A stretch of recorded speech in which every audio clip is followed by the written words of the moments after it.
Salut à tous et à toutes et bienvenue sur Steelbook France. On se retrouve pour une nouvelle vidéo review et aujourd'hui on va s'intéresser au steelbook du film Ben-Hur, film qui a remporté en 1960 11 Oscars, et il est à noter que ce film a bénéficié d'une restauration en 6K en 2011 depuis les pellicules originales, et cette édition se base sur ce master.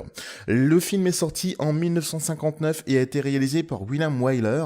Quant à ce steelbook que vous voyez, c'est la deuxième édition. Il y a eu un premier steelbook qui est sorti avant celui-ci, que je vous mettrai en incrustation, et ce steelbook est sorti le 7 septembre 2016. Le prix de ce steelbook à sa sortie était de 14,99 €. Bien qu'il reste encore trouvable assez facilement dans les différents magasins en France, faut savoir que sur Amazon.fr il est déjà en rupture et il est le prix moins cher qu'on le trouve, le prix qu'on trouve c'est 27,99 €. Quand on met le Blu-ray dans sa platine, on tombe sur ce magnifique écran d'accueil de Warner Home Video.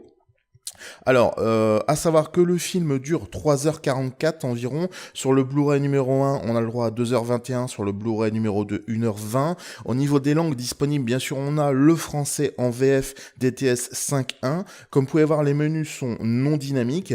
Ça reprend seulement certaines scènes du film. Ça, c'est un peu dommage. Au niveau des bonus sur le Blu-ray 1, on a le droit à 5 bandes annonces, les commentaires audio de Charlton Heston et de Gene Hatcher, et la piste musicale d'ouverture. Sur le Blu-ray numéro 2, on a le droit pareil aux commentaires et la piste musicale d'entracte. L'origine du film est bien évidemment américaine, et j'ai envie de vous dire, la première chose que l'on remarque quand on s'intéresse à ce steelbook, c'est qu'il est vraiment très réussi et c'est vraiment une très jolie surprise. Comme vous pouvez voir sur le verso, il y a un type cadre avec titre et illustration embossée. À noter que l'illustration de verso a été choisie car il s'agit d'une partie en fait de la statue figurant dans le centre de l'arène. À l'arrière du steelbook, vraiment aussi un artwork très bien choisi, malgré, comme vous pouvez voir, une zone de texte qui reste malgré tout quand même assez discrète et bien intégrée. Et on va revenir un petit peu plus sur le titre embossé. Comme vous pouvez voir, c'est vraiment un très bel embossage, c'est vraiment très bien fait. Cet effet noir et doré est vraiment confère vraiment à ce steelbook une vraie une vraie sobriété, une vraie classe. Également, vous allez avoir l'embossage au niveau, j'ai envie de dire, de l'illustration. C'est vraiment très bien réussi. Quand on met le steelbook à plat, comme vous pouvez voir, la chose qu'on peut voir, c'est qu'il y a un titre sur la tranche qui est clair, net et lisible. Il n'y est pas tout petit, il est vraiment très bien fait. Par contre, malheureusement, il n'y a pas d'effet de continuité, mais ça choque pas l'ensemble.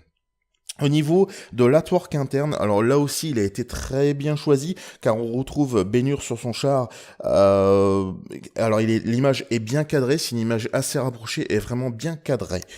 Vraiment, vous allez voir, c'est vraiment quelque chose qui a été bien pensé. Vous voyez, c'est pas coupé au milieu, etc. Et ça, c'est vraiment bien.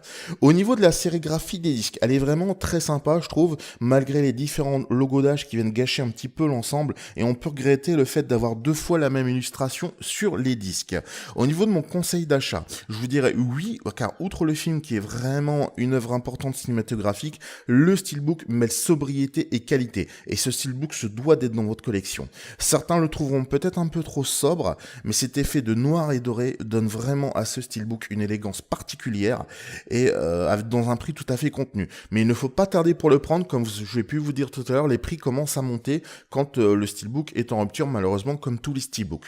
Je finirai avec les points positifs et négatifs pour résumer. Alors au niveau des points positifs, on peut dire qu'il y a un artwork qui est vraiment des artworks qui sont vraiment très bien choisis. La finition globale de l'ensemble du steelbook avec l'embossage, le fait que ça soit glossy, etc.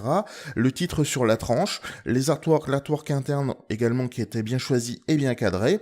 Au niveau des points négatifs, je dirais, on a la zone de texte et les logos au verso, le manque de bonus, parce que oui, il y a quand même très peu de bonus, ils auraient pu mettre quand même un Blu-ray en plus de bonus, les pistes musicales qui sont intégrées directement en fait sur les Blu-ray du film, ce qui fait que si vous voulez écouter la piste musicale à part, vous êtes obligé de mettre le Blu-ray dans votre platine. Il aurait été quand même, je trouve, un peu plus sympa de le mettre sur un CD audio un petit peu à part. Et je dirais dernier point négatif, parce qu'il faut bien chipoter, les différents logodages sur les disques et le fait qu'ils aient utilisé deux fois la même image. Voilà, ma review est terminée, je vous remercie d'avoir regardé ma vidéo, n'hésitez pas à réagir en commentaire, et on se retrouve très vite pour une nouvelle vidéo. Bye bye.